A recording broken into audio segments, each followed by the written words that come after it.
Microphone check. 1, 2, 3, 4, 5, 6, 7, 8, 9, 10. Very good, sir.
Mic check 1, 2, 3, 4, 5, 6, 7, 8, 9, 10.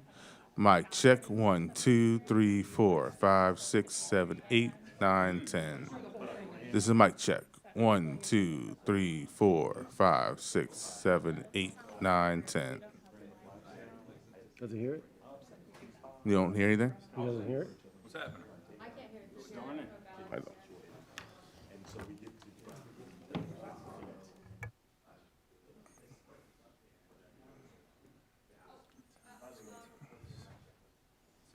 What was that?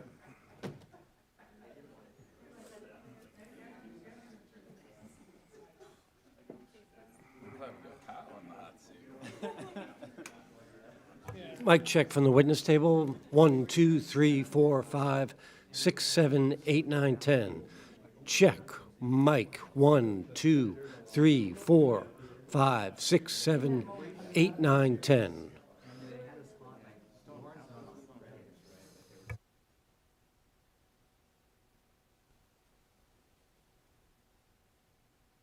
Continuing from 10, 11, 12, 13, 14, 15, 16, 17, 18, 19, 20, 21, 22, 23. Okay.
Mic check 1, 2, 3, 4, 5, 6, 7, 8, 9, 10.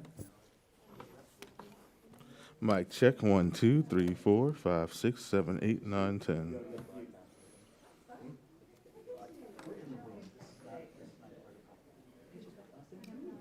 Mic check 1, 2, 3, 4, 5, 6, 7, 8, 9, 10. Mic check 1, 2, 3, 4, 5, 6, 7, 8, 9, 10. Mic check.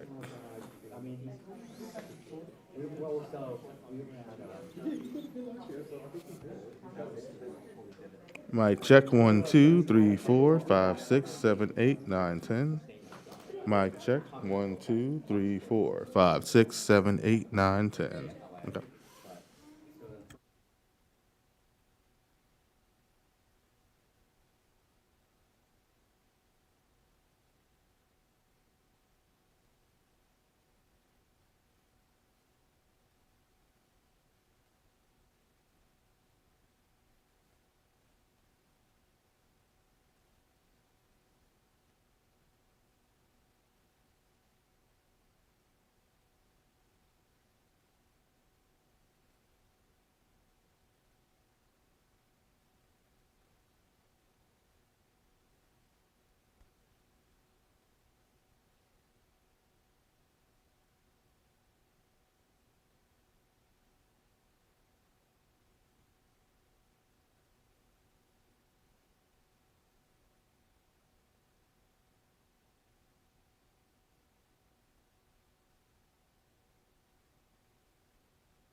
Okay.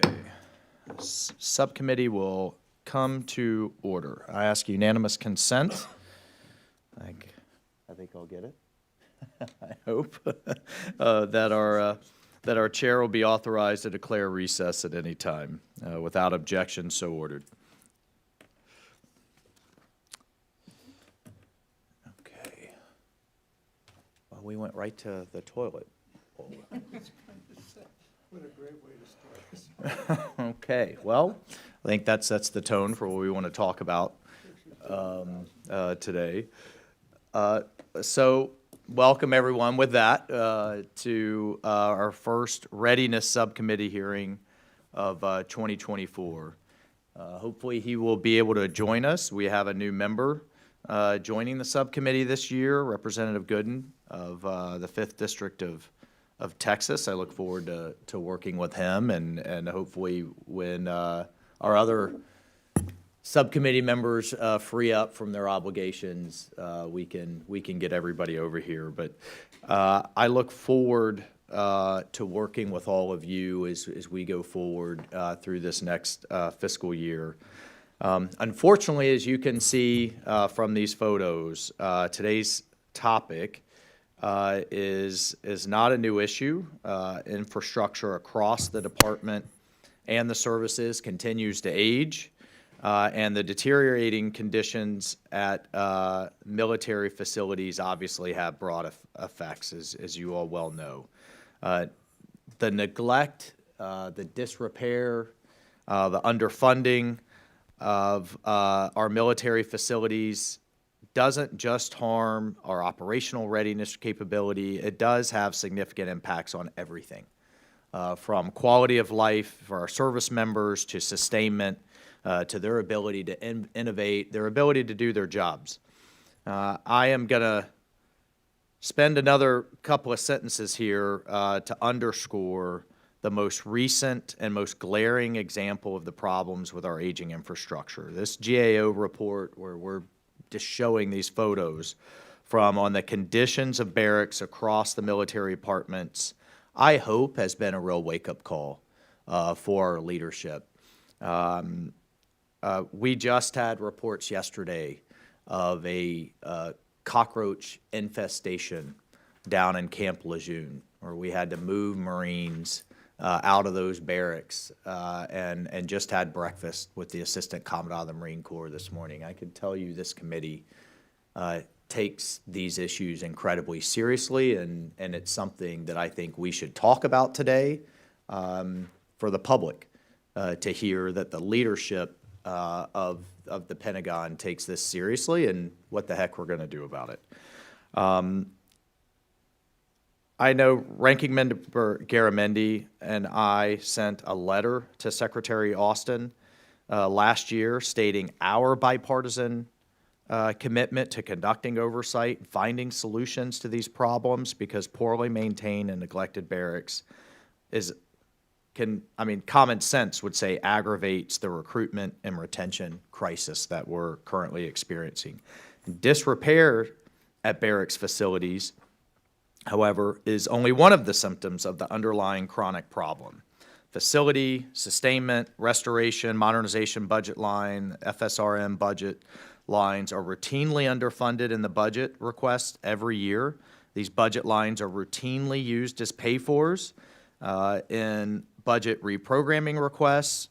Via the FY24 NDAA, this subcommittee authorized amounts for FSRM above the President's request to help mitigate this issue. Underfunding for repair and modernization only causes conditions to deteriorate faster and causes these conditions to accumulate to where I think where we are today. The consequences of that scenario are bleak enough, but infrastructure issues are also prevalent at our innovation and our testing facilities. We rely on RDT&E infrastructure and DoD labs to advance the concepts and capabilities we need to be able to compete with our adversaries. And we have to be prepared for these conflicts. These national facilities are critical to that effort, and frankly, are often overlooked by the department, by the military departments. So, thank you for coming today. I think this is a conversation that our soldiers, sailors, airmen, Marines, Guardians deserve, and that the public deserves to hear. I hope that each of you will be able to speak to how we can work together on solutions for transparency in the use of FSRM funds, as well as other opportunities to better address our aging infrastructure. And with that, I will now recognize Ranking Member Garamendi for his opening remarks. Mr. Chairman, thank you very much. The hearing's exceedingly important, and I'm pleased that you've made this the first hearing of this year. Well, here we are. Here we go again. Everything's important except the maintenance of our facilities. We've been banging this drum for a long time, and we'll have to continue to do so. We've made some progress, but we're not where we need to be. We've increased the facility sustainment, restoration, modernization lines annually, and then we go about reducing the money throughout the course of the year as it's diverted to other tasks. I must say that the problem is not only at the Department of Defense. From time to time, it's seen here in Congress. Specifically, last year, about $13 billion. Let's see, no, 13 new F-35s were funded from FSRM funds. We did that. And so we set our priorities. The photos you put up on the screen are illustrative, and we could probably fill several books as we look across the entire military at the barracks and the quality therein. And unfortunately, barracks is just one part of the problem. So while we have to have safe and adequate housing, and we'll continue to bang away at that, it is a definite recruiting problem. You want to show a young man or a woman, gee, we got some wonderful places for you to live. Take a look at this array of photos and come and join the military.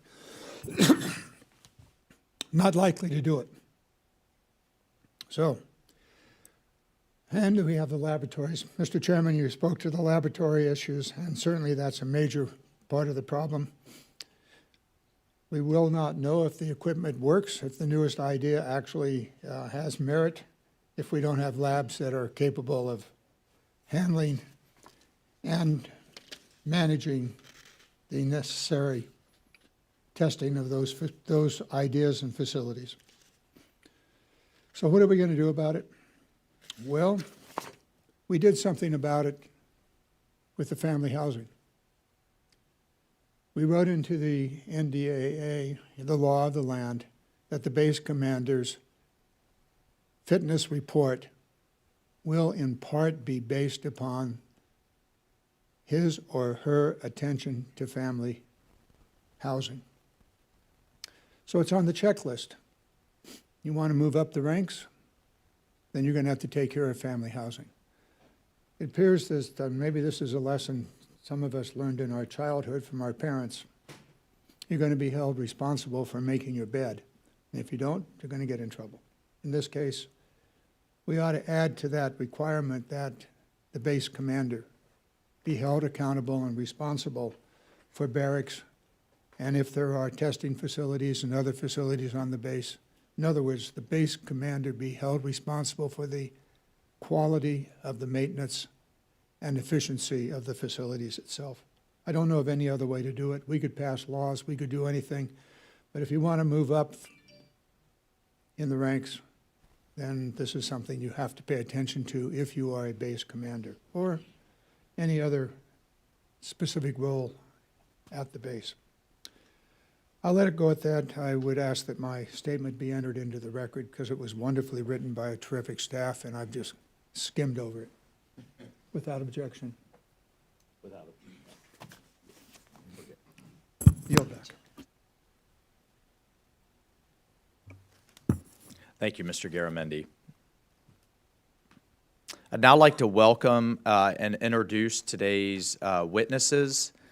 Each of our witnesses are for their respective departments, an Assistant Secretary of Defense for Energy Installations, and Environment. We have with us again the Honorable Brendan Owens, the Honorable Rachel Jacobson, the Honorable Meredith Berger, and the Honorable Ravi Chaudhry. Mr. Owens, let's start with you, and over to you for your testimony. Thank you very much, Chairman. And I want to echo Ranking Member Garamendi that I'm pleased that this is the first hearing that this subcommittee is having as well this year. Chairman Waltz, Ranking Member Garamendi, distinguished members of the subcommittee, thank you for the opportunity to discuss Department of Defense infrastructure, particularly government-owned and government-controlled housing, and the investments we're making to improve these critical mission enablers. Our installations are the foundations of our national security posture, and I look forward to working with this committee in the coming months to continue aligning our policies and resources to support the national defense strategy and the safety, productivity, and quality of life of our personnel. More than 2 million military and civilian personnel live, work, train, raise their children, and spend time with their families on our 538 installations, supported by an extensive built and natural infrastructure. These places are central to our service members' military experience, affecting their physical health, mental health, ability to carry out their missions, and the overall recruitment and retention of the force. It is therefore both a national security imperative and our moral obligation to ensure our installations are healthy, functional, and resilient. Out of all the infrastructure we provide, our service members' housing has the greatest impact on their quality of life. The DoD has, in too many instances, failed to live up to our role in making sure the housing we provide honors the commitment of the service members and their families and enables them to bring their best versions of themselves to their critical missions. These issues were highlighted in the GAO's report of September 2023, documenting poor living conditions in some of our unaccompanied housing. We appreciate the GAO's work to bring greater focus on these issues facing our UH portfolio and acknowledge that we have a lot of work to do. We anticipate implementing 28 of the 31 GAO recommendations this year. The FY24 NDA provisions and the recommendations in the GAO's report have been instrumental in shaping the priorities of a Tiger team we stood up earlier this month. The Tiger team will focus on determining new configuration and habitability standards, improving accessibility, availability, and reliability of UH metrics, developing standardized preventive maintenance plans and schedules, and identifying opportunities to improve quality of life and resilience. The department also recognizes that our service members are impacted by far more than just their housing. Our entire infrastructure portfolio, workspaces, schools, commissaries, hospitals, parks, child development centers, and more, should be configured and maintained with an intent to improve quality of life and help our people thrive. Over the past 5 years, the department has invested an average of $14.6 billion a year to build new facilities, $15.3 billion a year to maintain and repair buildings and infrastructure, and $2 billion a year on environmental restoration and conservation efforts. Despite this investment, a significant gap persists between installations conditions today and the quality standards that are expected, deserved, and best support warfighter readiness. Not only do we face a growing $134 billion deferred maintenance backlog, but many of our facilities need significant upgrades or outright replacement to meet evolving requirements and preferences. This is especially true in areas prone to extreme weather and other hazards, as aging and failing facilities are far more vulnerable to these threats. We can and must do better. Continued infrastructure challenges or failures negatively impact the quality of service life of service members. This will in turn affect their ability to carry out their missions and exacerbate recruiting, retention, and readiness challenges the department faces. Therefore, we must accelerate our investments while ensuring they are appropriately prioritized so they have the greatest impact. And to that end, we are working with the military departments on 3 lines of effort to guide our infrastructure investments. First, adopting human-centered requirements that will help us create environments that do not just meet utilitarian needs and compliance standards, but promote purpose, productivity, health, and camaraderie. Second, optimizing our footprint to ensure that the scale and scope of our infrastructure is aligned with the needs of our people and their missions. And third, transforming how we manage our portfolio by adopting a sustainment management strategy that helps us target investments that have the greatest return on investment. Your continued support and partnership will be critical for our efforts to improve quality of life for our service members, their families, and the civilian workforce. And we look forward to working with you as we transform the department's approach to our infrastructure investment. Thank you, and I look forward to your questions.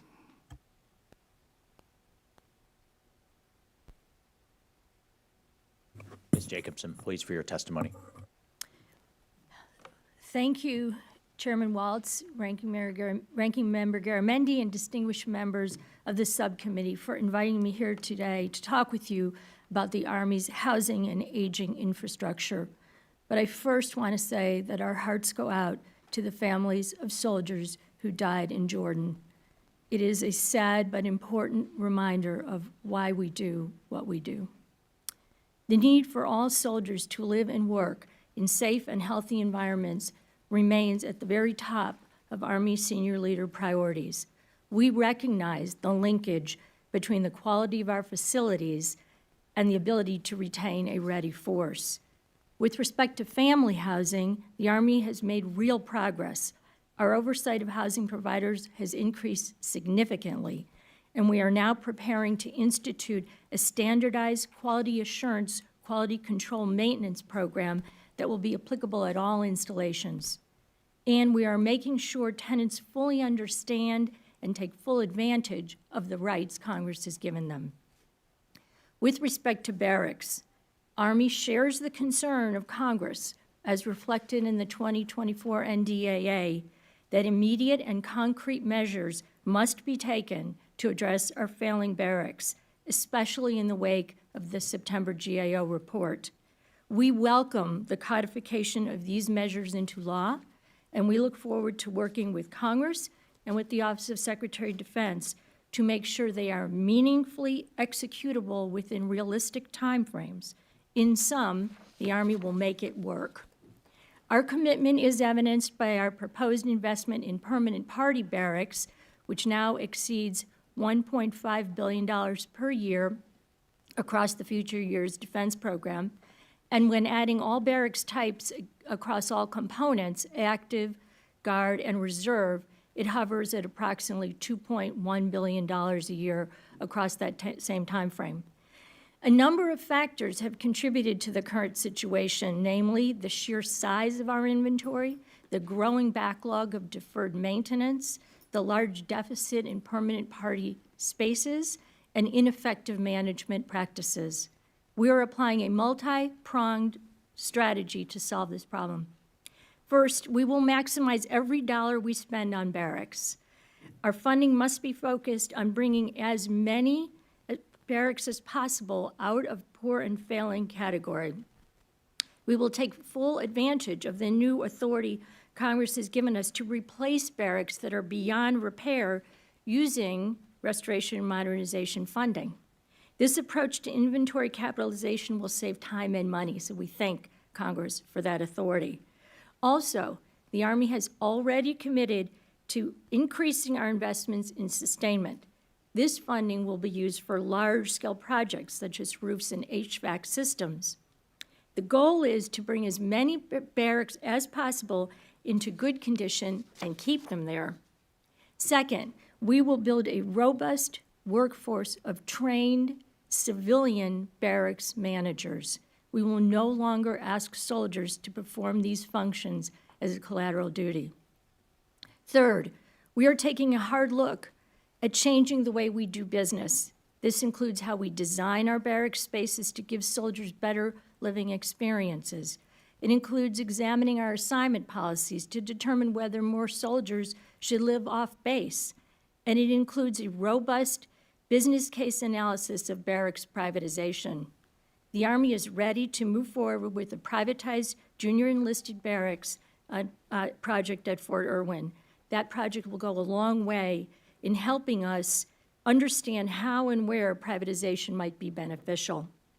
Underlying each of these efforts is the need for reliable data.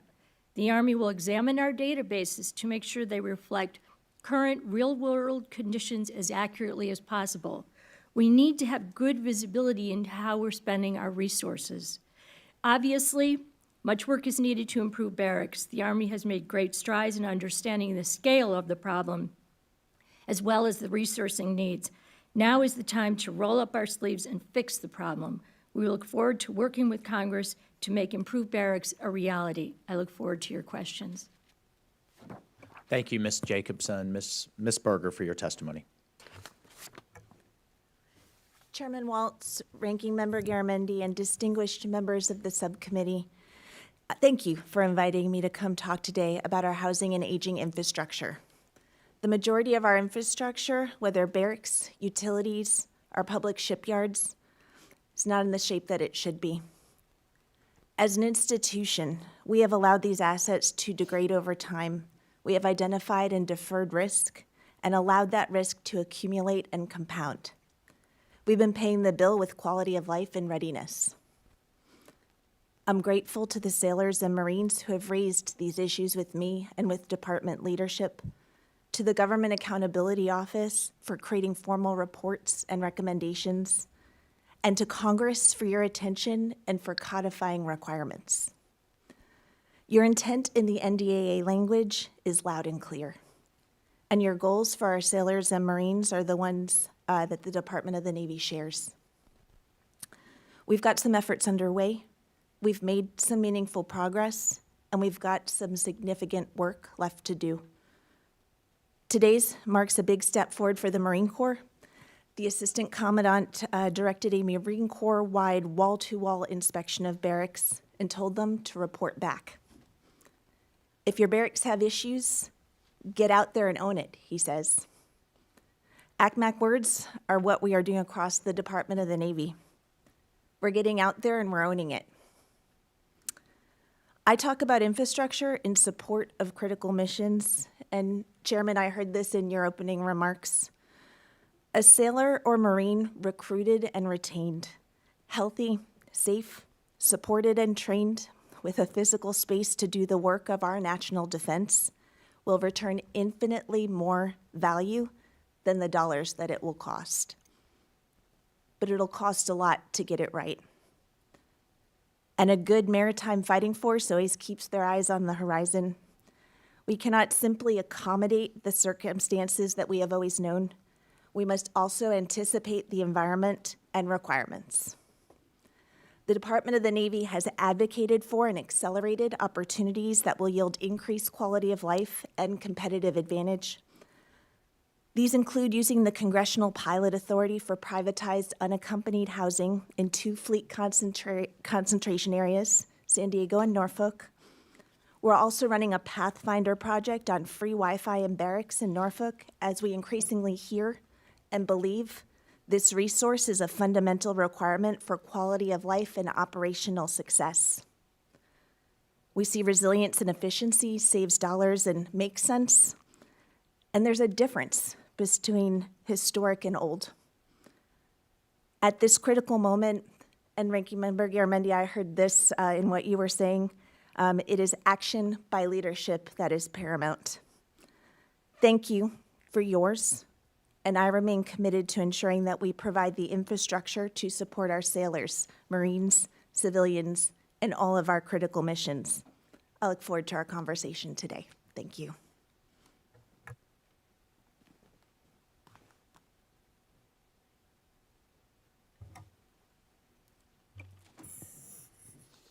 Thank you, Ms. Berger. Mr. Chaudhry. Chairman Waltz, Ranking Member Garamendi, and members of the Readiness Subcommittee. Thank you for the opportunity to discuss Department of the Air Force's housing and infrastructure programs. As a former Air Force officer and pilot, I've lived in military housing, to include raising a family during the transition to privatized housing. My service has given me firsthand knowledge of how housing can impact the quality of life of our personnel. And as a concerned parent of an Air Force officer candidate, I can tell you that no issue is more personal to me than this one. I consider it my sacred obligation to ensure our service members have safe communities to live in, communities befitting of their service. That's why I welcome feedback in the recent GAO report on unaccompanied housing, and I take the findings very seriously. The department is committed to working with the GAO to address the issues identified at the 2 installations they visited, the 2 DAF installations, as well as the broader feedback impacting communities across our installations. Upon my confirmation in March, my first action was to get to our installations and hear directly from our service members and families, eye to eye. I visited approximately 25 installations and conducted over 40 roundtables with our personnel. I've personally inspected their homes and dorm rooms to gather direct feedback from our service members. My visits included installations that have been recently affected by typhoons, like in Guam or Okinawa, and others that are just now recovering from hurricanes, like Tyndall Air Force Base. My next action was to get to work, and that started with planning the right investments for the future. I would like to extend my gratitude to the members of the subcommittee here for your generous support and guidance on this front. Pending passage of an appropriation, the department is planning its largest dorm investment program in over a decade, estimated $1.1 billion through FY22 through FY26. This is nearly triple the funding of previous 5 years. If appropriated, the DAF intends to invest in 3 new dormitories from FY24 to FY28 to address capacity shortfalls and recapitalize facilities. More broadly, we are planning renovations and restoration at approximately 60 installations, 23 alone in FY24. Our dorm master plan is critical to this effort, informing investments in places of greatest need for our service members. The department's Infrastructure Council, chaired by myself, provides general officer oversight on everything from investments to implementation of innovative policy initiatives like our Airman Dorm Leadership Program, community partnerships, and new privatization models that'll launch us into the future. We're pulling out all the stops to address GAO findings. We're also accelerating efforts in privatized housing, and I can sum up our efforts in 3 words: oversight, accountability, and where appropriate, enforcement. With the support of Congress, the department has implemented a tenant bill of rights, as well as watch lists and performance improvement penalties for companies that don't meet standards. We have also hired 218 civilians to add direct oversight, including resident advocates, on base to represent our service members alongside the chain of command. As an example of how serious we take this approach, this year the Air Force held project owners accountable for $58 million in costs to address mold problems in 560 units, and more are on the way. In 2023, project owners were held accountable for approximately 600 payments to address health and safety issues, totaling $60 million in cost. But there is more work to be done, and we recognize that. Finally, we have entered into a new era of great power competition in which the impact of infrastructure has become more crucial to the mission. Our adversaries have committed to using both kinetic and non-kinetic means to cripple critical infrastructure nodes. Whether CONUS or abroad, we must ensure vital infrastructure at our installations are resilient, survivable, and ready to meet the demands of more sophisticated threats. If appropriated, we will put FY24 funds to task by employing innovative approaches and technologies to build more resiliency at installations like Patrick and Vandenberg Space Force bases, where partnerships with state and local entities are improving mission capabilities and building the spaceport of the future. We are also focused on resiliency in the Indo-Pacific, and I would like to highlight the installation of a microgrid at Kadena Air Force Base in Okinawa. During a recent typhoon, its capabilities ensured the base weathered the storm without a single power outage.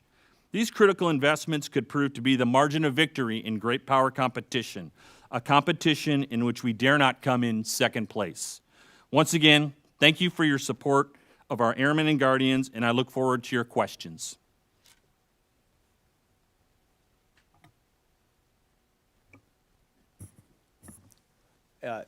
Thank you, Mr. Chaudhry. We'll go ahead and start with some member questions. I want to go back to this issue. And look, I understand Mr. Owens and for all of you, for the department. I mean, we have, by my count, 500 installations, 500,000 buildings, 9,000 unaccompanied housing facilities that we're trying to fund and manage here.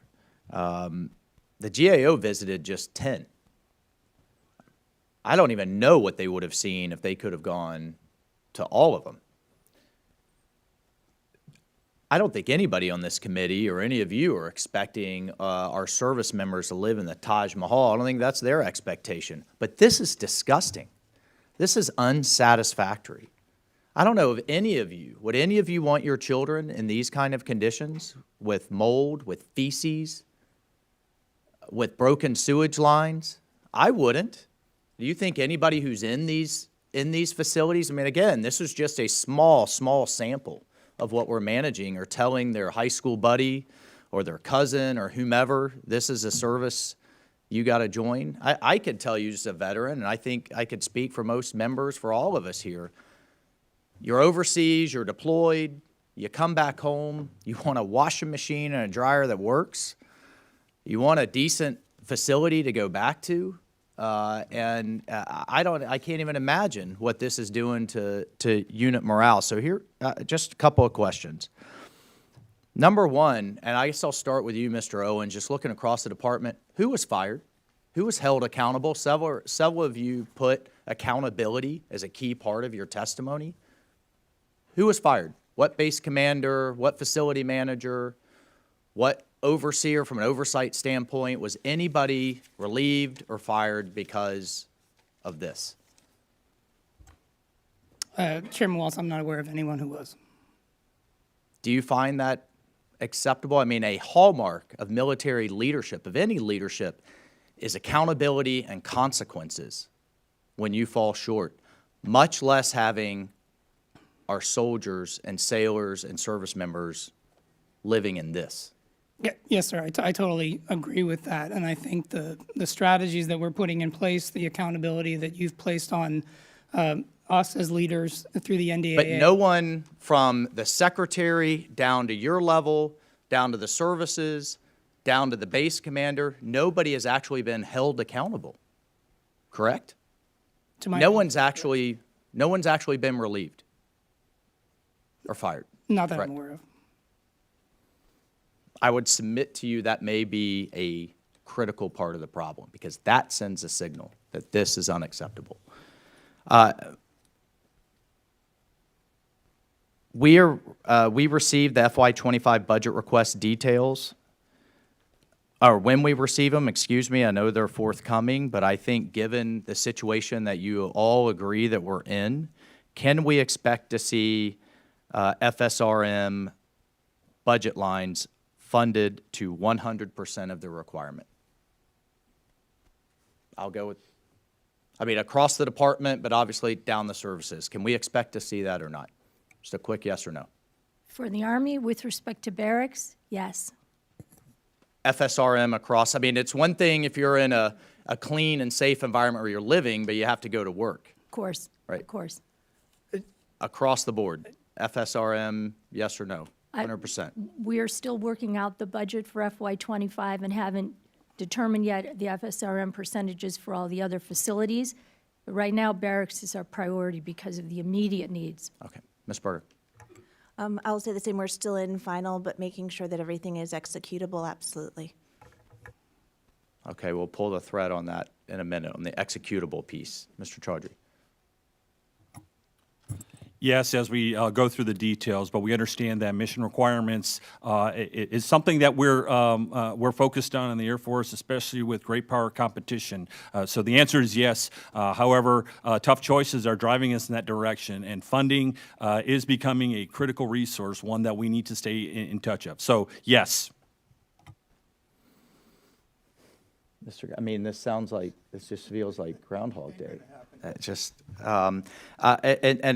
have a lot of members, a lot of questions, so I won't abuse my time here. But one of the issues that GAO highlighted in this report is a lack of visibility into how FSRM funds are allocated once it gets down to the installation.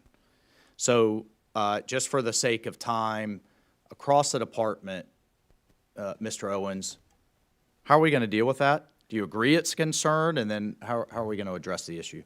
I absolutely do agree that it's a concern, and thank you for that question, because I think it gets to some of the things that we are implementing with FY24 funding when that's available, is the sustainment management system, which is an asset-level evaluation rather than a portfolio-level evaluation, which gives us the ability, working with Comptroller, to understand the ramifications of decisions that get made when FSRM money, when and if FSRM money is reprogrammed. So right now, we have an understanding of the sort of the macro level problem at the portfolio level. But what we don't really understand, and I think these barracks pictures really do highlight the ramifications of the unknown risk that is taken when you deprioritize specific investments in specific facilities. The sustainment management system that we're working with the military departments to deploy is going to give us the ability to look at an asset level, understand what the long-term prognosis for that asset is, and then better account for any risk that we are taking when and if we reprioritize funding away from that. I think this type of situation that you've pointed to here is easier to see at a more granular level, and it's much more obscure, which is where we are right now when we're looking at a plant replacement value for the entire portfolio. Okay. I would ask you to seriously think about one concept. I would like to get the Department of Defense, as we've done with housing, to the extent absolutely possible, out of the hotel management business. We have private sector entities that do it incredibly well, at scale, all over the world. And they would certainly go out of business in a second if any of their facilities looked like this. So when I'm talking to the Assistant Commandant of the Marine Corps, for example, and he's trying to figure out how to get his Marines better trained to oversee HVAC systems, I want those Marines better trained to do bad things to bad people and not managing buildings. We have entities in the United States of America that can do this incredibly well, and I think we've figured a lot of things out on the housing side. And I would ask you, and I'd ask you to come back and see the ranking member and I on how we're thinking about, there's pilot programs out there, but enhancing our public-private partnerships in the barracks and in the BOQ and other spaces. I just think that makes eminent kind of common sense. Thank you, Ranking Member Garamendi. Thank you, Mr. Chairman. Well said, well put, good questions all the way around. I was sitting here kind of almost laughing out loud when you asked the question about will they fully fund. History is usually informative for the future. Each of you testified that the needs are exceptionally larger than the annual appropriations and requests for appropriations. So you all nicely danced through the chairman's question, but the reality is, no, you will not be requesting full funding to meet all of the base requirements update. But you're going to do the best you can, and we appreciate that. A couple of things. I'm going to, very quickly on the housing side of it, the chairman ended his comments looking at the privatization of the barracks issue. This is an issue that we need to take up, Mr. Chairman, because we can make it happen. Right now, there's limitations on what each of the departments can do. We need to tell them to get on with it in the next NDAA, give them the authority to do so. And along the way, we should require that they pay careful attention to all of the problems that were created in the family housing over the previous 30 years and to avoid those. And hire some really good real estate lawyers, because you're going to be up against some really good real estate lawyers who managed to screw the government in the previous 30 years on the family housing. So that's something we can do here, and we should see to that. I'm going to move off in a different direction. Navy, let's talk about PSYOPs. Let's talk about the progress or lack thereof of updating our maritime facilities. So if you would, Ms. Berger. Ranking Member, yes, we are undertaking a once-in-a-lifetime recapitalization that we intend to make a not once-in-a-lifetime again. This is a place where some of our most mission-critical infrastructure has hit the near-century mark, and we are seeing the impacts all around. As we reorient and look forward, we are looking towards how we put that dollar down and make it count. Among the 4 shipyards, we are taking lessons that we learn and applying them forward, both through the management of the CO of the bases, as you noted earlier, with that is part of the place that we are putting lessons applied going forward. Also looking at requirements and anticipating the environment that we'll be operating fitting in and aligning with mission need dates so that we can be more predictable in what is a very costly but critical endeavor. Thank you. I bring it to your attention, bring it to the committee's attention. We've dealt with this over the last decade. It's an ongoing issue, and we're talking multi-billion dollars to upgrade the shipyards. Labs, for each and every one of you, let's talk about your laboratories that you're operating. Mr. Owens, why don't you give us the overview on the labs, the test facilities, and the fact that they are antiquated, insufficient, and in many cases, ill-maintained. Thank you for the question, Ranking Member. And I think that the lab facilities and RDT&E facilities are a microcosm in many ways of the situation we find ourselves in with barracks, having dilapidated or underfunded facilities. It makes it difficult to recruit and retain the best talent that we need in order to do these critical missions and conduct this research. So we are committing right now to work with our R&E team, our R&E partners, to help them utilize the 2805 authorities that have been given to us by this committee and help them prioritize and see the readiness challenges and the long-term challenges associated with underfunding these facilities. Okay, let's run down the line. Army, Navy, Air Force, on your labs, on your testing facilities. What do you need? What are the shortfalls? Thank you, Congressman Garamendi. For the Army, I'll start with labs. We have world-class labs, and we need to keep them that way. And we have to make sure we're always applying cutting-edge technology in how our labs are operated and in the facilities themselves. And we appreciate the authorities Congress has given us. Last year, the Army invested $237 million in labs, and almost half of that was directed to infrastructure projects, because we appreciate the infrastructure of these labs is also critically important. With respect to our organic industrial base, as I'm sure you're interested in knowing about, we are undergoing, as you know, an enterprise-wide modernization at 23, virtually all of our sites. It's going in phases, because obviously this is a very large undertaking. But we're not just modernizing our facilities, but our manufacturing processes and our workforce. And we're accelerating production of critical ammunition as well. We could probably well spend several hours of hearing going in depth on the arsenals, on the munitions, or the lack thereof. I'll let it go at that. We're going to get a follow-on, Bruce. Thank you, Mr. Chairman. We're definitely going to have to do that. Quickly on the labs all the way down, and then I'm going to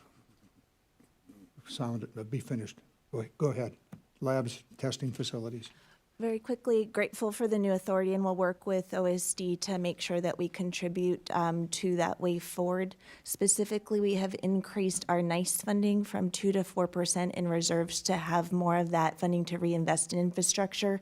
And lastly, we take advantage of opportunities when we do suffer an impact from another event, such as at China Lake with the earthquake, to make sure that we are strengthening what we are building back. Thank you. Chandra. Thank you, Ranking Member. Three areas that I want to touch upon. One, Eglin Air Force Base, where we're doing a tremendous amount of drone work to keep us on the leading edge. And so I've looked at those facilities there. They need updated. They get funded by RDT&E dollars. We look forward to supporting that with you. The other two points I want to bring up at Edwards Air Force Base, where I recently visited, they're doing some innovative things. One, on transportable hangars. There's a lot of test growth going on coming up over the next 10 years, and they're beating that metric of MILCON and the delays it takes with MILCON by getting transportable hangars using FSRM. So FSRM has been critical to that through RDT&E dollars and these are classified facilities as well, too, that can meet our needs. So we're looking to innovate. These are fantastic facilities. And then the third is a recent update I received on a rocket lab at Edwards Air Force Base, where we are going to look at corrosion at high-pressure vessels that are at that facility that have degraded over the past 30 years. And so now we're looking into public-private partnerships, working with Rep. Garcia and Rep. Obernolte to see what we can do with the space community to upgrade those facilities. So thinking outside of the box, coming up with new ways of solving these problems is something that we're going to be focused on going forward. One final question, Mr. Chairman, if I might. One of the critical air bases that we have is Travis Air Force Base, gateway to the Pacific. It is endangered by a group of investors that want to build a new city in the open land directly to the east of the base. If that initiative succeeds, the base will be seriously impacted by a new 400,000 person facility right up to the edge of the base. Your attention to that would be appreciated. I know the base commander's concerned. I'm certainly concerned since I do represent Travis. Your attention to it and the Air Force's continued effort to try to find out where the $800 million came from to buy 50,000 acres of land surrounding the base. So, Mr. Shadray, if you'll pay attention to that. With that, I yield back. Thank you, Mr. Garamendi. 5 minutes, questions. Mr. Fenstead. Thank you, Chairman Walz and Ranking Member Garamendi. Thank you as well to our witnesses for testifying and being here today. So as we've heard already here today, the housing and infrastructure of our Defense Department facilities are critical to the national security of our great country. The installations are the facilities from which we project power. American strength can reach into all geographic regions and theaters of operation throughout the world. And just as important, this subcommittee must work to ensure that our military families have quality homes so that our service members are free to focus on lethality, execution of their lawful duties, and Mr. Chairman, to your point, maybe not as focused on fixing the HVAC systems. With the strategic importance of these issues clearly established, I want to ensure that we're considering the whole of the military. It appears that most of the statements presented here today are primarily focused on active components of our military. As a proud member serving southern Minnesota with the strong heritage in folks that have served in our National Guard, it's important to talk about the totality of our military. So this is important and significant portion of our military resides in that Reserve and National Guard component. Too often, Guard and Reserve equities are considered after the fact, and this has a detrimental impact on readiness. So my question is pretty simple and it's straightforward. We'll maybe start with Mr. Owens and see if we can get it answered there. The Reserve Centers, National Guard armories, and training installations primarily utilized by the Guard and Reserve, are they being properly considered in infrastructure investments? And if so, how? Thank you for the question. In terms of what you mean by properly considered, like in relation to the rest of the things that we're dealing with? Specifically, so we've heard already a lot about the housing. Really, just give me a flavor of what is being considered. How are we looking at the Guard, the Reserve, and the specifically armories in regards to the aging infrastructure and needs that we have out there? I'd be more comfortable deferring to my service member colleagues. Congressman, the Guard and the Reserves are a huge component of what we're doing, not just on barracks and facilities, but also just on way of life for Guards and Reserves. We want to make sure that we retain that incredibly important force. A good portion of our funding for barracks going forward in the next 5 years will go to Guard and Reserves. And I personally engaged on MILCON projects for Guard and Reserves. I've been working very closely with the team in Massachusetts on a Cape Cod project, MILCON project right now. We're keenly aware of the importance, and we very much want to make sure they have the best of the best. Our Navy Marine Corps Reserves are using the same infrastructure, and so as we're considering where we are making investments, it is certainly integrated because of how integral it is to our training and all of the other elements that we've talked about with regard to readiness for the reserves.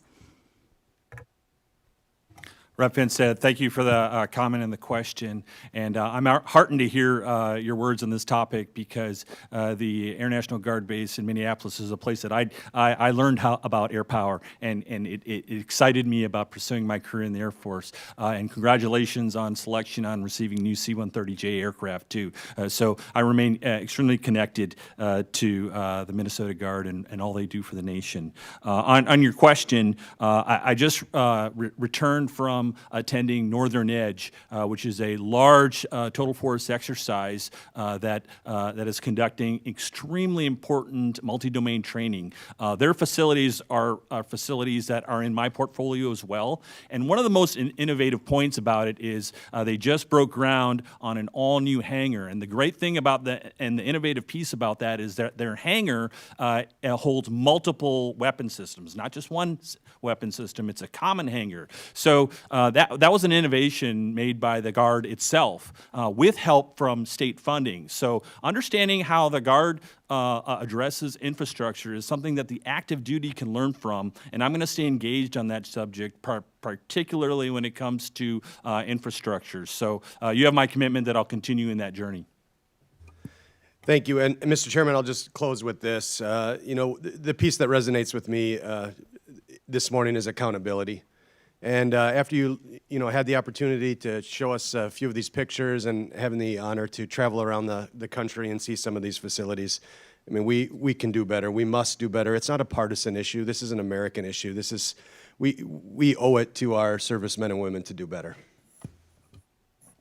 Absolutely, and thank you for that, Mr. Finstead. And I agree. I can't imagine a hotel manager or a resort manager that wouldn't have lost their job if OSHA or anybody else inspected and found those kind of conditions. But with that, let's go to Ms. Takuda from the great state of Hawaii.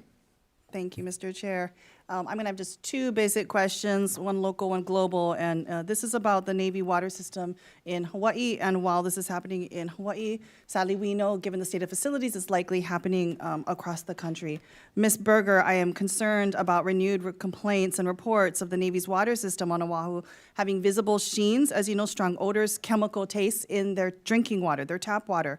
According to the State Department of Health, we've already received roughly 50 complaints about tap water and air quality from Navy water systems users. And unfortunately, we've had similar reports of this last fall when tested water samples had a handful of homes yielding trace amounts of diesel in their drinking water. And while the chemical signatures don't correspond with the jet fuel that was stored at Red Hill, where we had 19,000 gallons emptied into our drinking water system, impacting service members, their families, and civilians, it is disturbing at all that we're talking about chemical traces in our drinking water. The bigger question comes about, where is this possible contamination even coming from? The public deserves to know, our service members and their families deserve to know that their water is safe and clean to drink, and the Navy has a public health responsibility to urgently get to the bottom of this and make sure people know that the water that they drink, that they give to their families, is safe. Ms. Berger, what is the Navy doing to identify the causes behind these alarming reoccurring water quality issues, and do you have a timeline for when we can expect some real answers? And more importantly, what have we done to inspect and harden our aging infrastructure that likely has led to these leaks? Congresswoman Takuda, we're concerned too. Anytime that we hear that there is a report of something that is wrong, especially when it comes to water, we are taking action and responding. And so first I'll tell you about what the Navy is doing since we heard these reports. As you note, there are about 50 that the Department of Health has identified.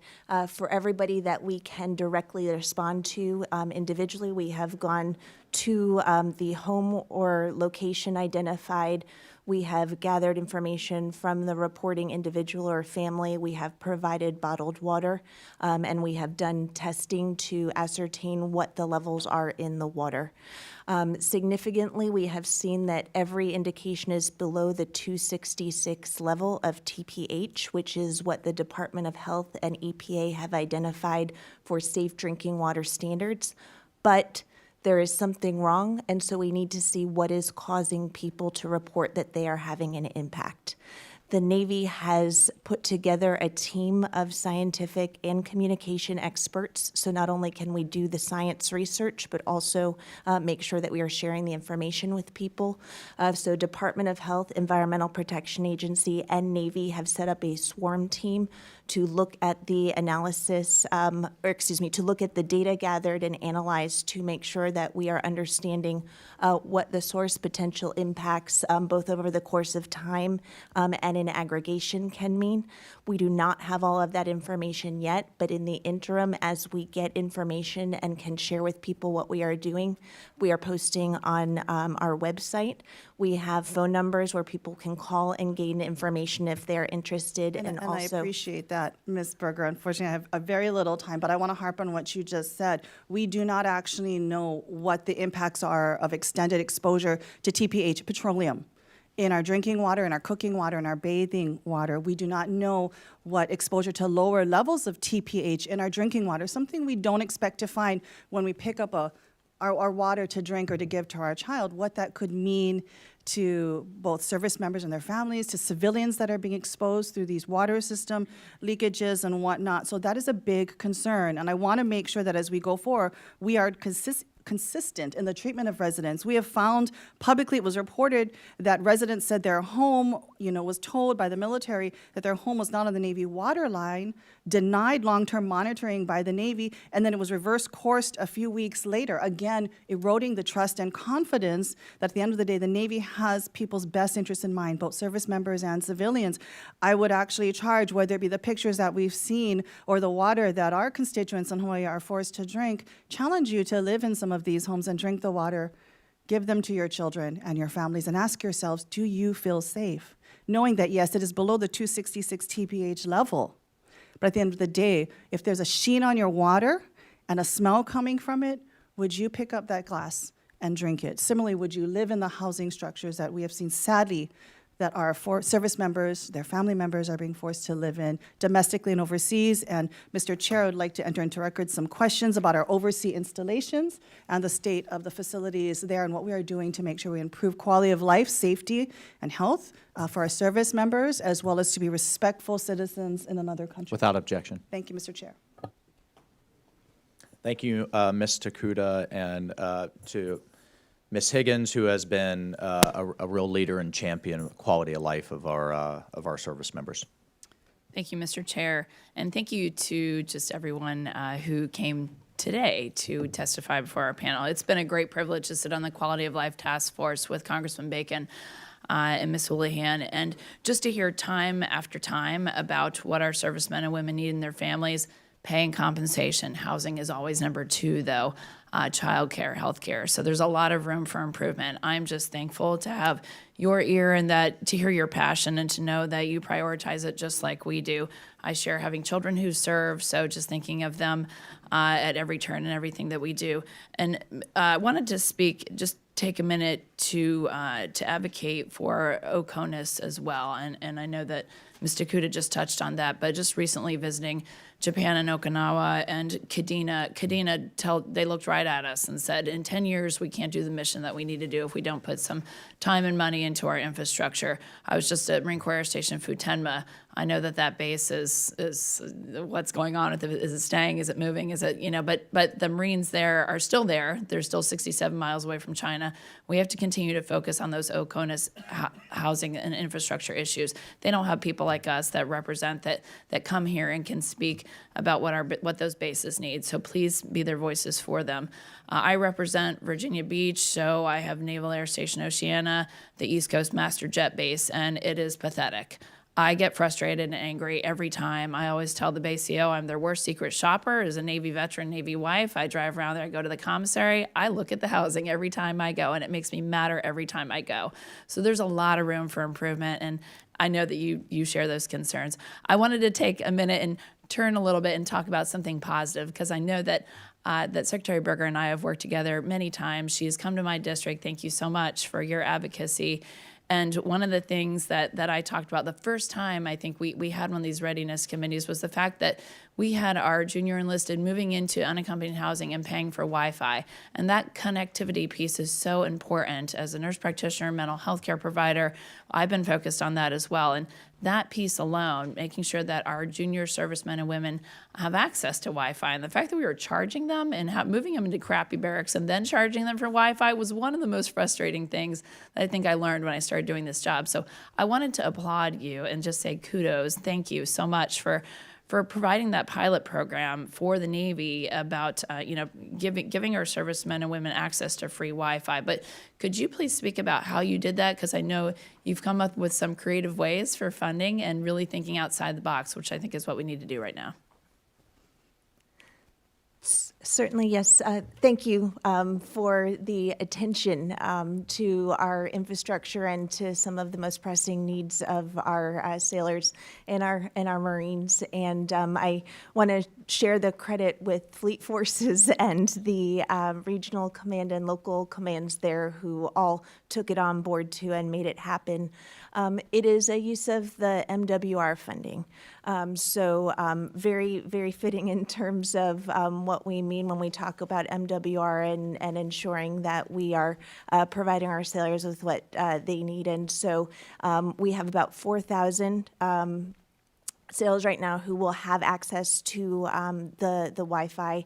And we recognize that this is something that will help them to access education, to stay connected with family. As you noted, there's everything from mental health to mission success that will come as a result of this. And so we expect to continue to demonstrate the value here. MWR funds go in a bunch of different directions, of course. And as is one of our themes for today, there are a lot of demands on some pots of money. And so as we recognize that this is a foundational requirement for our sailors and Marines, and I would venture to other service members as well, it is something that we'd like to be able to continue to provide in a very reliable way. Thank you, and I would love to see that pilot program expanded to the Navy and to other DoD. And think along those same lines of thinking outside the box. I know we've talked a lot about privatized housing, especially in the Quality of Life Task Force. I am a big fan. I think that the public-private partnership explorations, but the privatized piece, I would love to see those programs expanded as well. Mr. Owens, can you briefly talk about your plans for expansion, because that's certainly a direction that I think we need to pursue. Yeah, I appreciate the opportunity. And just on the previous point about Wi-Fi, last week we got to agreement that the rest of the military departments have the authority to do exactly what the Navy did. So thanks to the Navy for leading out on the Wi-Fi piece. We're going to be getting after it with the rest of the services. On the privatization piece, the need is huge. All of the tools in the toolbox need to be leveraged fully in order for us to get after it. Privatization and ensuring that we learn all the lessons that we can about the MHPI process over the last 25 years are certainly a piece of that. But yes, we are absolutely looking at that as a critical aspect of how we're going to get after these challenges. Thank you. Very important. My time has expired. I yield back. Thank you, Ms. Kiggins. Ms. Escobar from Texas. Thank you, Mr. Chairman and Mr. Ranking Member, and many thanks to our witnesses. Ms. Jacobson, it's wonderful to see you again. You have been really wonderful to the military installation that I have the incredible privilege to represent, Fort Bliss, the second largest military installation for our nation. So it's great to see you, and thank you all very much for your service and for what you are working on. I share all of the same concerns that my colleagues do. This is my third term in Congress, and this has felt like such a chronic issue. Obviously, it didn't happen overnight. It's been something that has been chronic for a long time, and it feels like one of the toughest nuts to crack. So I have a couple of questions, just given what I have heard over my years in Congress. Are there any specific programs or initiatives aimed at addressing feedback and concerns from service members regarding housing conditions? That feedback, when I have had quality of life roundtables, one of the consistent issues that comes up is that many of our service members don't feel heard. That is something I hear over and over and over again. So I guess we'll start with you, Mr. Owens. Just thoughts on how those concerns are fielded and whether, how we act on them. Thank you for the question. And I think that in terms of the way that we're trying to get after this, I want to thank the members here and Congress in general for the provisions in the FY24 NDAA that enable us to do more of that, require us to do more of that, because I think that feedback loop is critical to understanding what actually matters. And are we sitting in the Pentagon, spending time on issues that aren't going to resonate or aren't going to fix the problems that our service members are having right now? So we do have periodic check-ins, monthly check-ins with my Assistant Secretary counterparts. We have also stood up bi-weekly unaccompanied housing check-ins with my counterparts to make sure that we are increasing the level and the amount of feedback that we're getting through those loops. But we are relying on surveys that are going out periodically, and I'll let the military departments talk through those.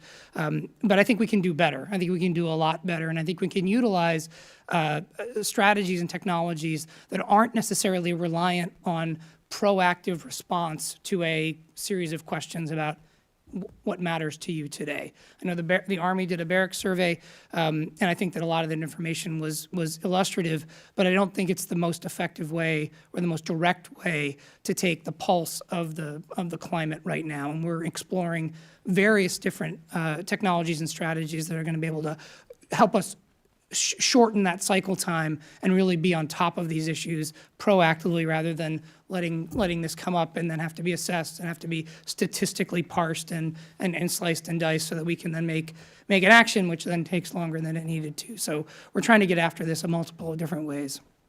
Thank you. Ms. Jacobson. Congresswoman Escobar, it's wonderful to see you again, and such a pleasure to work with you on all matters for Bliss and Casino Range. I have to put that in. We did conduct a survey. It was referenced in the GAO report, but aside from the sort of multiple choice questions and so forth, we asked for the comments. And reading those comments was eye-opening, and we read them across the board, from Secretary of Army across the board. The other thing we've done is we've recently convened a barracks summit, and while that didn't involve soldiers directly, some of the primary members of that barracks summit are the command sergeant majors. We asked the command sergeant majors to reach in and get input from the soldiers so that we could give those soldiers the better living experience, not just on the surface, but what is going to make their lives better. And all of us, to a person in Army senior leadership, when we visit any installation, we meet and visit with soldiers, we ask them the questions, we look at their conditions of their rooms, we try to really ascertain how we can help them. Thank you so much. Ms. Berger, in the remaining 30 seconds. In addition to what my colleagues have said, I'll add that we include technology, so QR codes, so that we can actually register and account for a timestamp affiliated with any complaints, as well as the Marine Corps initiative that I mentioned earlier, where there will be a wall-to-wall investigation, which will involve conversation results, all of which will help us to make informed decisions. Thank you so much. I'm out of time. Thank you all very much. Mr. Chairman, I yield back. Thank you, Ms. Escobar, and to Mr. Moylan, who's really been a tremendous add to this committee and given his unique and critical needs in Guam. Over to you, Mr. Moylan. Thank you, Mr. Chairman, Ranking Member. Ms. Berger, thank you for coming to my office the other day. Appreciate our conversation, and I do appreciate you coming often to Guam as well. Your intention in there is really well received, and I know we have a critical mission for the United States, Guam, the most forward in our Indo-PACOM area. And now with the Marines coming on over, which we welcome wholeheartedly, and building the Camp Ben Blas is going well. Of course, there's a critical need for housing on Guam already. And our concern, of course, is already that we're relying heavily on the housing market to satisfy what we need to get going, to serve, to provide for our families, the military families as well. But ultimately, it pays a price on residential housing for our community, such a small island.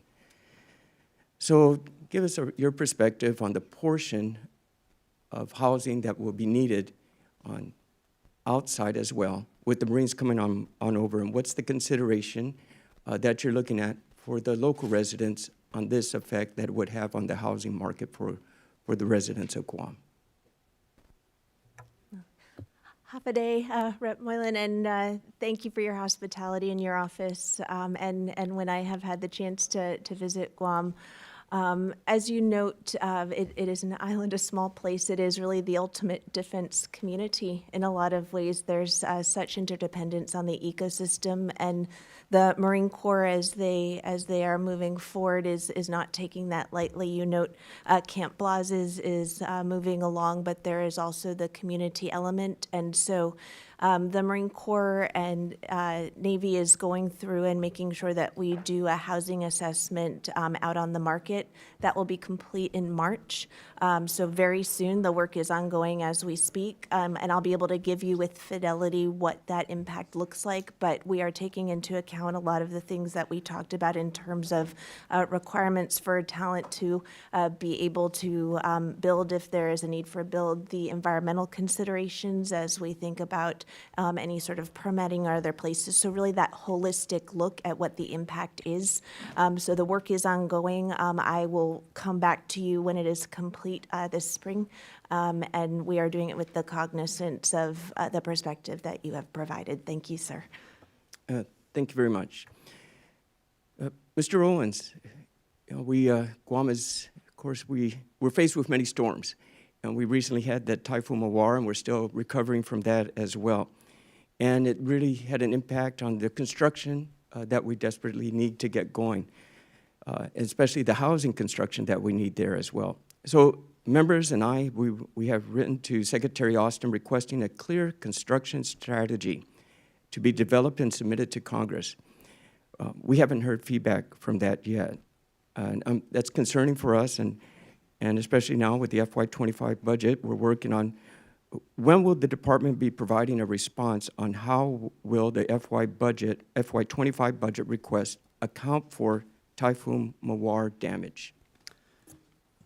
Thank you for the question, Representative Moylan, and I appreciate the focus that you brought. Now, I want to just start by saying thank you for all the work that we put into making sure that the H-2B visa extension was in the FY24 NDAA, because we understand that before we can program all of that stuff, the workforce has to be available. So we'll definitely be putting that to good use.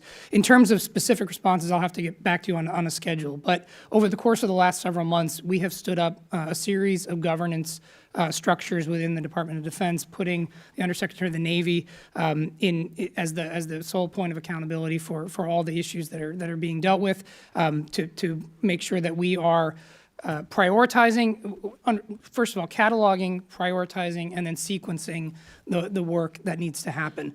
In terms of the work that our team has been doing, our Infrastructure Council that is under our EI&E office in OSD is currently at the tail end of filling out the entirety of what the full need of all of the different initiatives that need to happen there look like. We are feeding that up to the Guam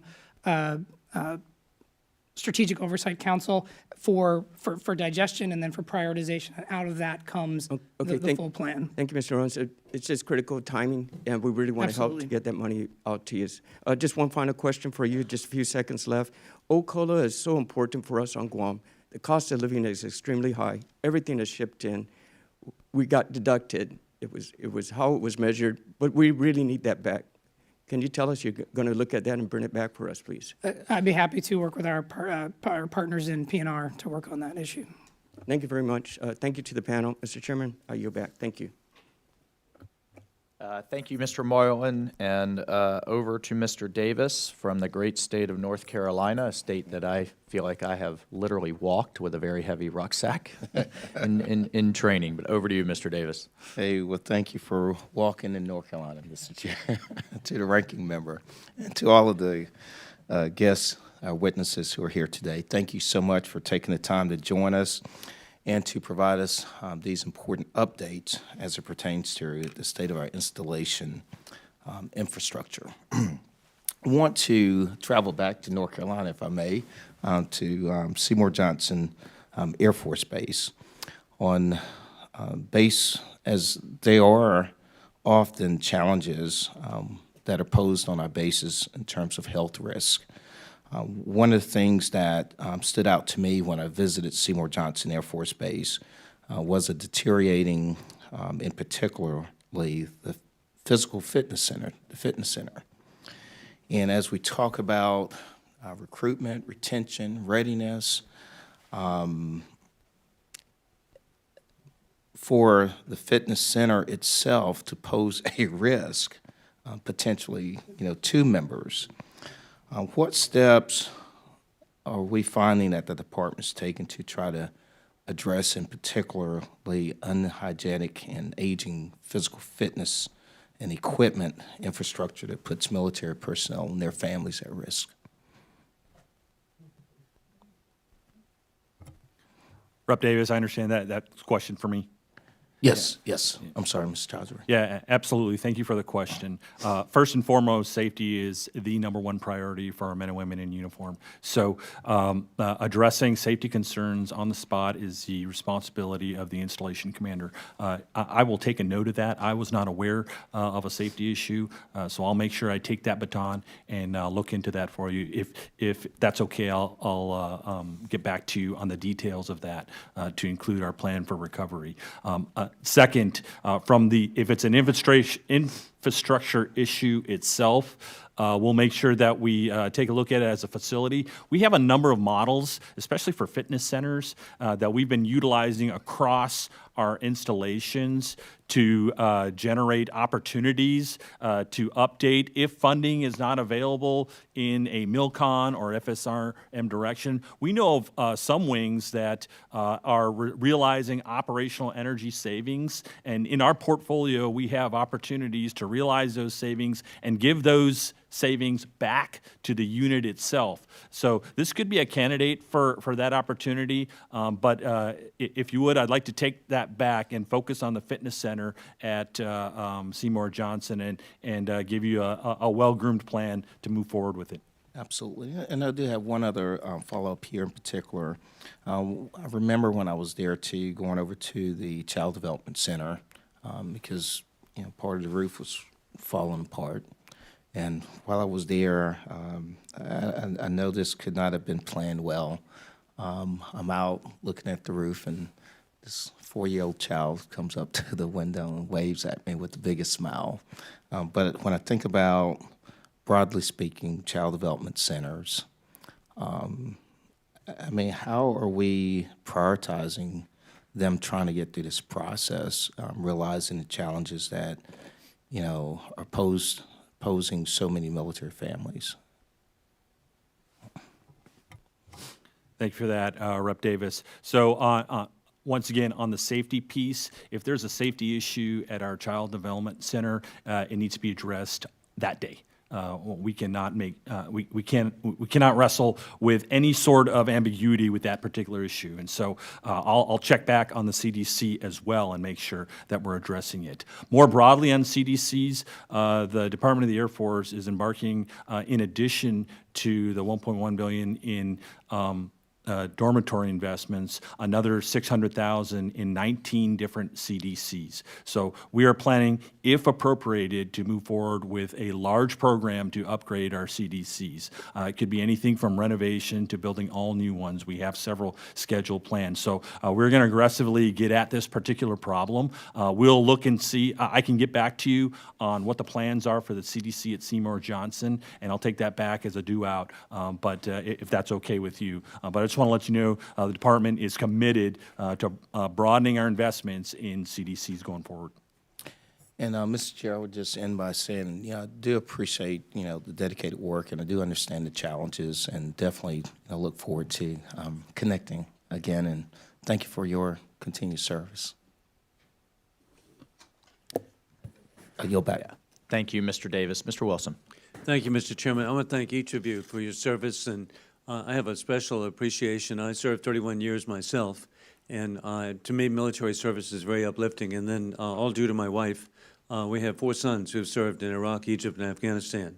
And so, over and over again, we've seen the positive side. And in particular, my Navy doctor's son served in Naples, Italy.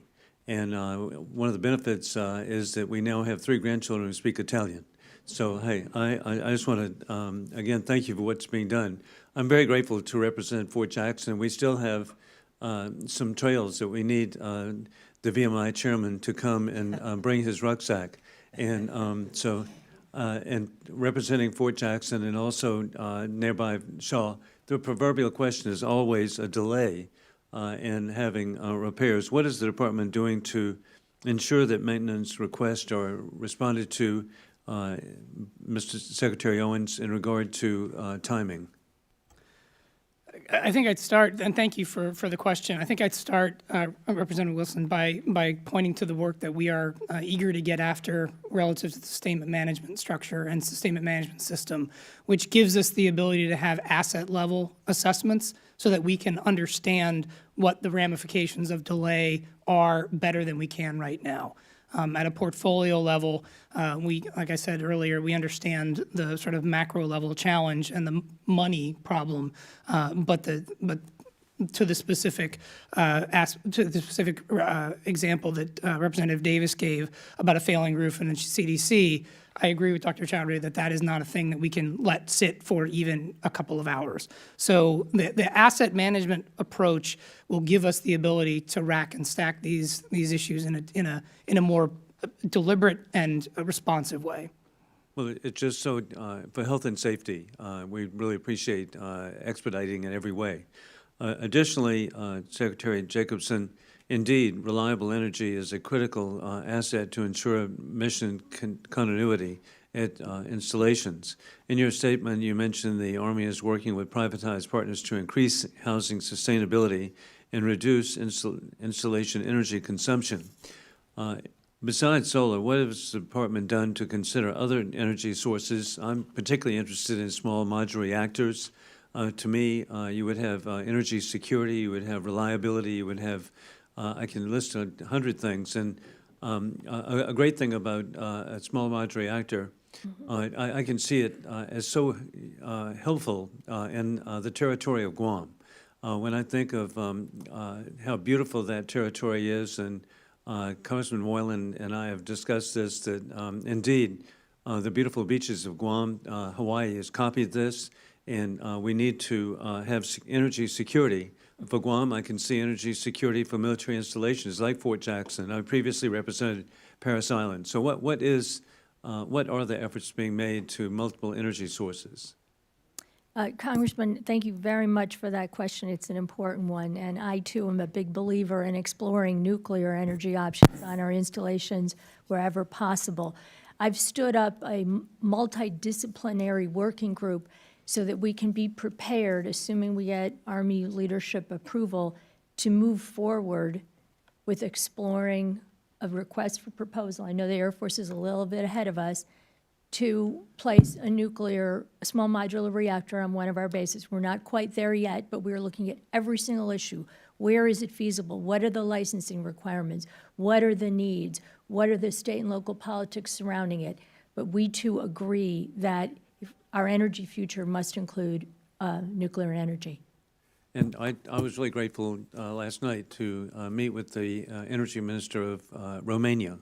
And they are taking a lead, the country of Romania, on small modular reactors. And I just see such an opportunity that could be so beneficial for military installations, for energy independence and security. And then it has to be secure, too, with the perimeter. And all of that's in place. And so the small modular reactors, to me, would be an ideal way of addressing, because I'm very, very concerned with the number of terrorists who've come into our country across the border, that we've just got to have our military installations secure so that when, as the FBI has said, an attack is imminent, we would have energy security. With that, I yield back.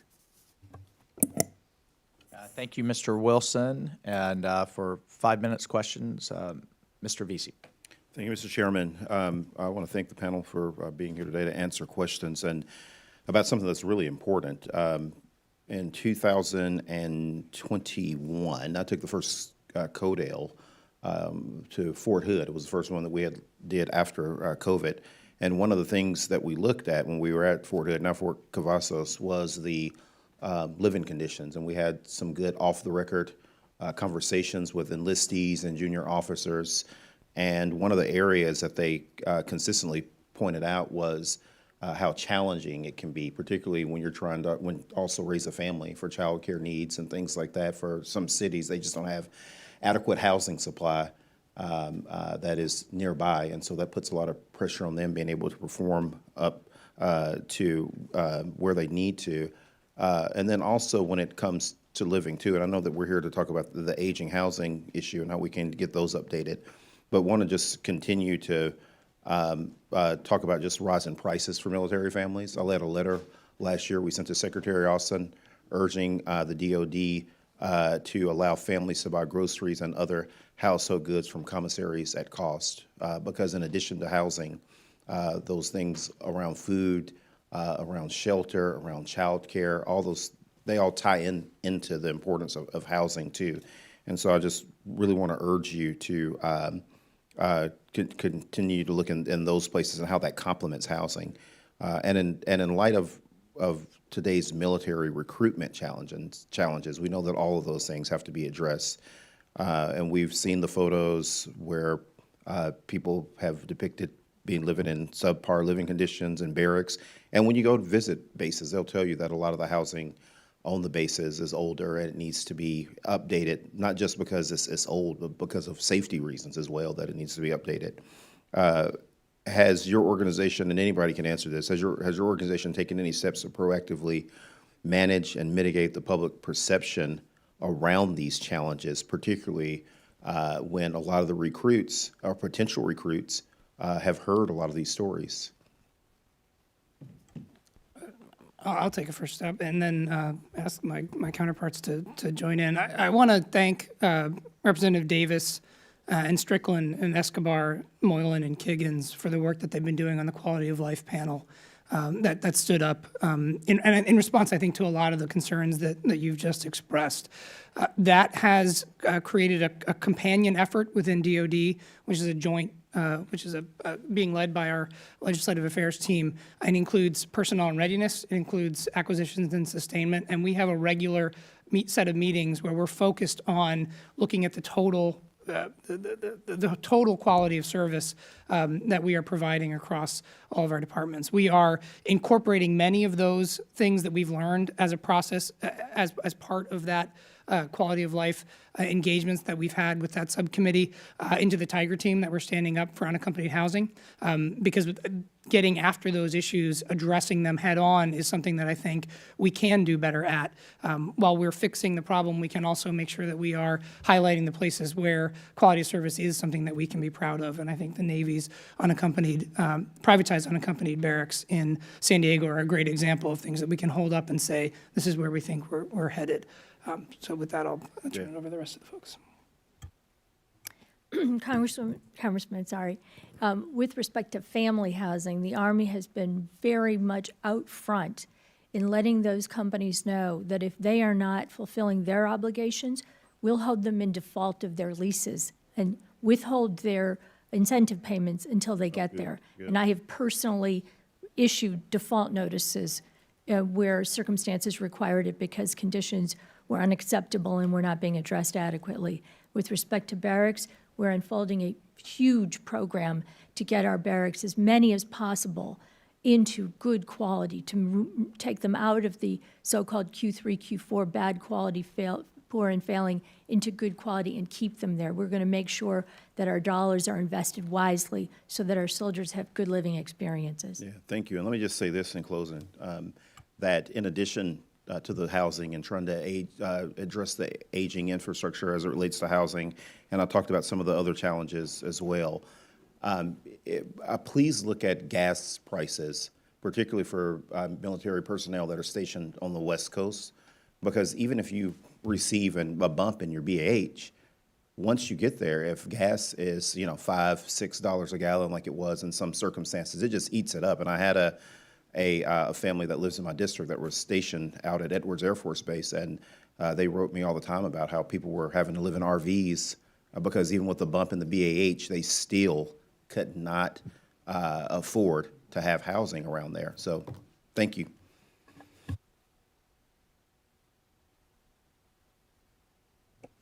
Thank you, Mr. Veazey. We're about to have votes called. If I just have a follow-on question and then a request. we had conversations last year and also with the service secretaries about, as we look at microgrids, as we look at resiliency on our bases, getting Chinese-made infrastructure out of our supply chains. I know that is a complicated issue. I fully recognize that. But we cannot have year after year, administration after administration, citing our number one adversary who is openly talking about replacing the United States, the decline of as a global hegemon, the decline of democracy, the decline of Western values, the rhetoric that we're seeing coming from Chairman Xi, coming from the CCP, and create dependency in our infrastructure on the Chinese Communist Party. So can you each talk to me about what you're doing? And I asked for specifics, because last year it was, we understand it's an issue, we're looking at the issue. I get it. What are we doing in line with language that was in this NDAA? And if you disagree with the need to have domestically produced energy supplies, even if they're backup supplies, let me know. We can have that conversation offline. But I'll just start from a department-wide, Mr. Owens. Thank you, Chairman Waltz. I wish we had more than 5 minutes to talk about this issue, because you are right about how critical it is to our energy security and national security. From the standpoint of the way that we are partnering, we have partnerships with our industrial-based policy counterparts that are focused on battery supply chain, looking at onshoring and friendshoring. Part of their industrial-based strategy that they just released earlier, I guess last month, was focused on that, and the work that the rest of the whole of government is doing on the Federal Consortium for Advanced Batteries and onshoring and friendshoring production capacities for those batteries is something that we are very engaged in. And I would say that the reason that we are so directly engaged is that this is not a problem for tomorrow as we build out the new energy infrastructure. It's a problem today for hundreds, if not thousands, of systems that rely on batteries that aren't produced in places that have secure supply chains. One specific example I can give you is the enforcement of Buy America provisions in a power purchase agreement that we just concluded with Duke Energy. I think that is the type of thing that we can be able to guide DoD dollars in the direction of U.S. manufacturing, and something that increases the demand signal for the market, number one, but also make sure that we are sending the larger signal to the rest of the nation that we are driving these issues forward. Thank you for that, Mr. Owens. I think that's heading in the right direction. We'll continue to push from the committee's standpoint in terms of accelerating and helping you do that, because you're absolutely right. The department can create a demand signal that domestic producers can fill. From the services perspective, is anything to add to that? And I welcome specifics. Chair Waltz, I'll step up. Here's a specific. Sure. If you're going to go for a particular contract in my particular portfolio, you're going to get down selected if you have components. That's it. You're out. Now we're talking. That's great. Thank you. And then I just have a request for both you, Mr.